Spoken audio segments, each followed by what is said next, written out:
All right, I'm not wearing a black t-shirt, um, which I realize I usually do because I typically record these at the end of the day, but I'm happy to be wearing this now.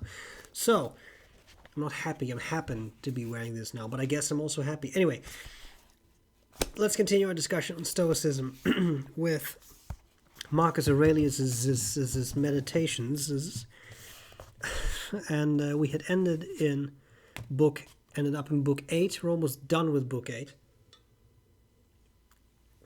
Skipping around a little bit here, we have ended up for today in section 59. It's very short, so I don't know how long this video will be, but I think it's a very interesting one to keep track of. Men are born for the sake of each other.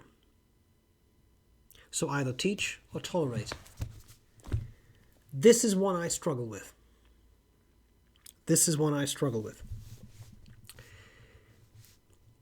Because the basic idea I like a lot. Men are made for each other. Yeah, people are made for each other, right? People are made for each other. So I agree with that, absolutely. There's no doubt that. That's not what I struggle with. That is obvious to me. And there are many ways. I'm now trying to think of the name of a Stoic. It's not Heraclitus, I think. Heracles. Anyway, I'm sorry. I'm blanking on the name, but that's okay. This is not a new idea. This was not something new in Stoicism. The idea of everyone being connected. That there are multiple Greek philosophers who said this, and I think of Socrates. I'm a citizen of the world. Everyone is, we're all in this together. Everybody's connected, etc. But there was a philosopher who said you can take this farther. You can practice yourself. For example, when you run into a man on the street, call him brother. If you run into a woman on the street, call her sister. If it's an older man or an older woman, call him or her uncle or aunt, which is something that many cultures in the world do, right? It's not necessarily something you would find in the part of Europe where I grew up. It's definitely not, actually. It's not necessarily something you would find in North America where I live now. In fact, I think brother is one thing, sister is one thing.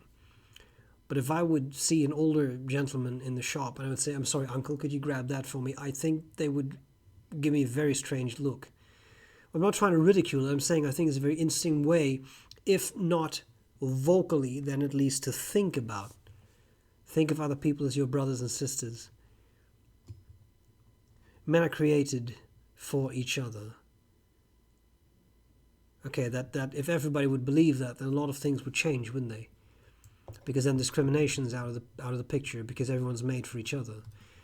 Differences between men and women or otherwise would not be an issue because we're made for each other. Differences in religions or cultures or any of that would disappear because everyone's made for each other. But we struggle a lot with that. I'm not going to go into the whole psychology of in-groups and out-groups and how you like to be in your own group. We know that, I think. I think that's an obvious statement here. That's not the point I struggle with. The point I struggle with is the second clause here. So either teach or tolerate. But it's a very powerful statement, and one that I try to remind myself of when I can, but I still forget sometimes. I think what he's trying to say is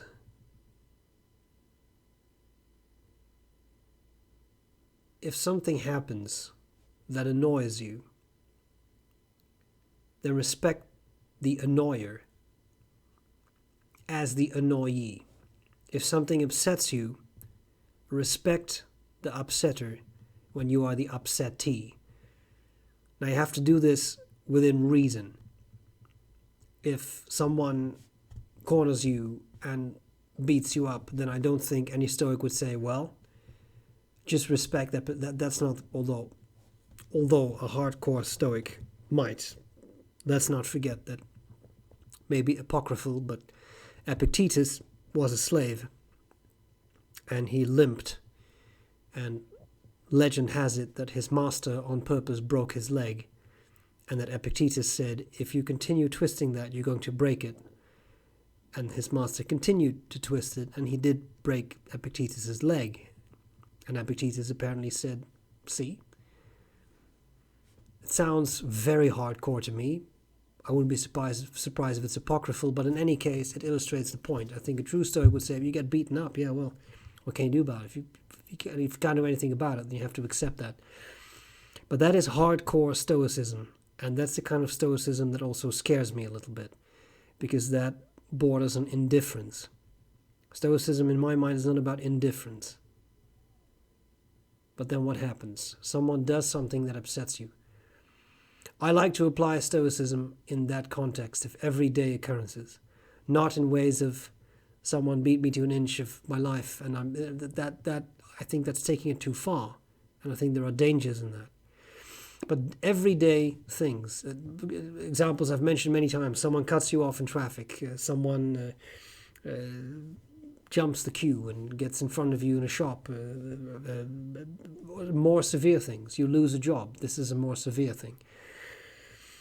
I think Stoicism can help you deal with that, but let's not talk about the falling ill or losing your job or that kind of stuff. Let's talk about the annoyances in life. Someone does something that annoys you.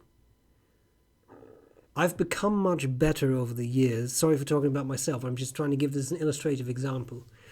I've become much better over the years in taking a step back and thinking about, well, that was annoying. But the knee-jerk reflex of wanting to lash out, that has become much less strong in me. But even though it's become much less strong, it's still something I struggle with. And this, I think, is a beautiful and succinct way of putting it. Teach or tolerate. If something happens to you and it is frustrating, and again, it's not a matter of someone has done something terribly violent, it's the everyday small annoyances in life, then either you educate that person and you say, if you do this, then that. And as a psychologist, I now feel that this is the bad news in 3 steps is a good one, right? Like if you do this, then it makes me feel that. Maybe in the future, you could do X, Y, or Z. It's a nice one. It's useful. In interpersonal relationships, that's a useful one. As opposed to saying, you do this and it's upsetting. No, when you do this, it upsets me. It's not you being upsetting, it's your behavior that's upsetting to me. It's different. Anyway, I'm digressing. You can teach people like that. You could say, if every time I do this, you snap at me, that's annoying, obnoxious, etc. Maybe you could, etc. Because it makes me feel that, so maybe, etc. That's one thing. Now, I don't have this happen to me a lot. I'm fortunate, I suppose, but I don't deal with those kinds of annoyances a whole lot. But what I do deal with a lot is people on YouTube. And people on YouTube say things that are unpleasant. Not everyone. Most people are very pleasant. Look at you. Right? But I'm serious. Most people I interact with on YouTube are very pleasant. But some people are not. And I find it difficult sometimes. Again, it's become much easier over the years, but still find it difficult sometimes to not lash out, to not immediately, want to dive in there and start saying unpleasant things. So then you have these options. Teach or tolerate. Tell someone, look, if you do this, if you say this, then it makes me feel that. And maybe don't. Maybe in the future try this. Is that possible? If yes, then sure. Sometimes it's a misunderstanding.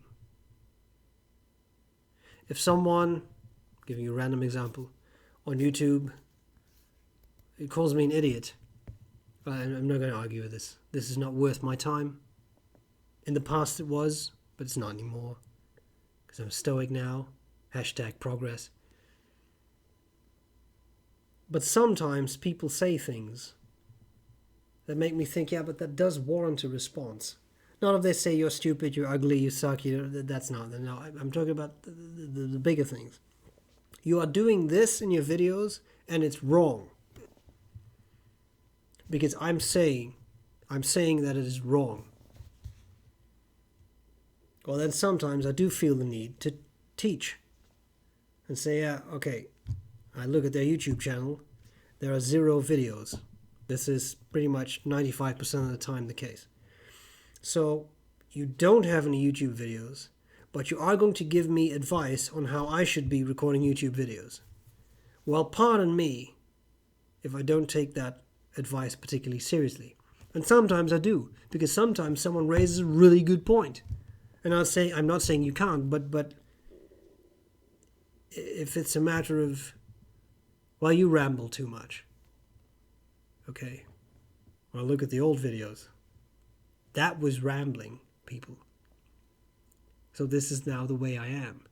If you don't like it, maybe don't watch the videos. So that's one part.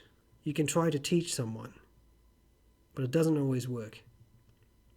And if it doesn't work, you only have 2 options. Tolerate or go away. You choose to tolerate that behavior and say, well, okay, listen, when you do this, I really don't like it, but it's the way you are, apparently. It's not going to change. I'm making this a bit more cynical, but, not going to change, I think, so I put up with it. Or not. Because that's the third option. And I don't think Marcus mentions this one. You can also walk away. This can be very difficult depending on what kind of situation you're in. But sometimes that is the only option. And I think people also forget about that one. Now, if I can use YouTube comments as an example. There are people, and this is really true, who keep coming back to my videos to criticize them.